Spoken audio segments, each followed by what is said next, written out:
2019లో సామాజిక మాధ్యమాల్లో వైకాపా ప్రభుత్వ విధానాలను ప్రశ్నిస్తూ పోస్టులు పెడుతున్నారని చిలకలూరిపేట నియోజకవర్గ ఐటీడీపీ అధ్యక్షులు పిల్లి కోటేశ్వరరావుని అప్పుడు పోలీసులు అక్రమంగా నిర్బంధించారు. 5 రోజుల పాటు చిలకలూరిపేట పట్టణ పోలీస్ స్టేషన్లో పెట్టి చిత్రహింసలకి గురి చేసినట్లు బాధితుడు కోటేశ్వరరావు ఆరోపించారు. ఈ సంఘటనపై అధికార వైకాపా నేతల్ని కాదని ఫిర్యాదు తీసుకునేందుకు ఆనాటి పోలీసు ఉన్నతాధికారులు ధైర్యం చేయలేదని, రాష్ట్రంలో కూటమి ప్రభుత్వం ఏర్పడిన తర్వాత పోలీసు అధికారులకి విన్నవించినా న్యాయం జరగలేదని చెప్పారు. హైకోర్టును ఆశ్రయించడంతో మాజీ మంత్రి చిలకలూరిపేట వైకాపా ఇన్ఛార్జ్ విడతల రజనీతో పాటు ఆమె పిఏలు దొడ్డ రామకృష్ణ, ఫణీంద్ర, అప్పటి సీఐ సూర్యనారాయణపై కేసు నమోదుకి ఆదేశాలు జారీ చేసింది. 2 వారాల్లోగా కేసు నమోదు చేసి ఆ వివరాలు తమకు పంపాలని పల్నాడు పోలీసులను హైకోర్టు ఆదేశించిందని బాధితుడు కోటేశ్వరరావు మీడియా సమావేశంలో తెలిపారు. అందరికీ నమస్కారం. నా పేరు పిల్లి కోటేశ్వరరావు, పిల్లి కోటి అంటారు. నేను చిలకలూరిపేట తెలుగుదేశం పార్టీ నాయకులుగా పనిచేస్తాను. ఐటీడీపీ నియోజకవర్గ అధ్యక్షుడిగా పనిచేస్తాను.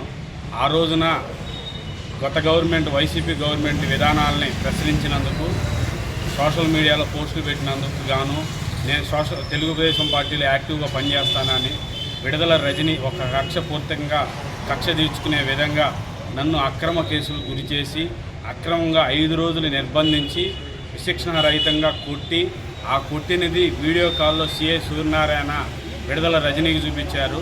ఆ రోజు ఎమ్మెల్యే, తర్వాత మంత్రి అయింది, ఇప్పుడు మాజీ మంత్రి అయింది.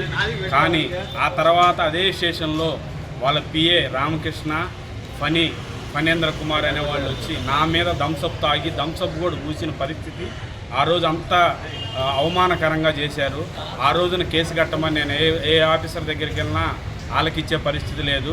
గవర్నమెంట్ మారిన తర్వాత నేను నారా చంద్రబాబు నాయుడు గారిని, నారా లోకేష్ బాబు గారిని కలిసి నా విన్నపం తెలియజేస్తే ప్రతిపాటి పుల్లారావు గారి పిలుపుతో పోయిన సంవత్సరం 11వ నెలలో ఎస్పీ ఆఫీస్కి వచ్చి కంప్లైంట్ చేసి నన్ను ఇలా కొట్టారు, ఇలా చేశారు, నా మీద ఇలా శిక్షణ రహితంగా చేశారు, నా మీద ఇలా చేసిన వారిపై చర్యలు తీసుకోండి అని కేసు కట్టమంటే ఇంతవరకు దాన్ని ఆలకించిన పరిస్థితి.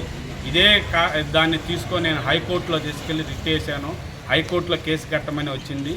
అదే ఇప్పుడు ఎస్పీ దగ్గరికి వెళ్ళి మరలా కంప్లైంట్ ఇచ్చి, సార్ మీరు దయించి నా మీద